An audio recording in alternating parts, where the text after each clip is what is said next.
একজন ব্যক্তি পানিতে আটকে থাকা একটি ভাল্লুককে উদ্ধার করলেন।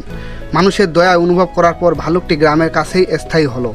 সে রাস্তার ধারে অপেক্ষা করতে শুরু করলো, আশায় যে গাড়ি থেকে কেউ খাবার ছড়িয়ে দেবে। মাঝে মাঝে সে গ্রামবাসীর সুইমিং পুলে লুকিয়ে গোসল করত।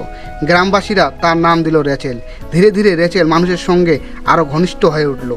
তারা নিয়মিত মানুষের দেওয়া খাওয়াতে শুরু করলো এবং এমনি তার জন্য একটি ছোট কাঠের কেবিন বানিয়ে দিল।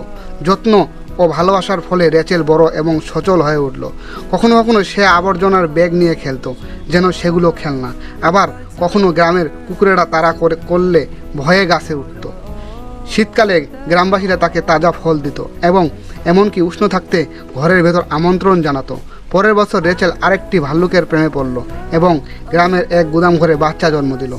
রেচেল এবং তার ছোট পরিবার গ্রামবাসীর দৈনন্দিন জীবনের এক প্রিয় অংশ হতে পরিণত হলো।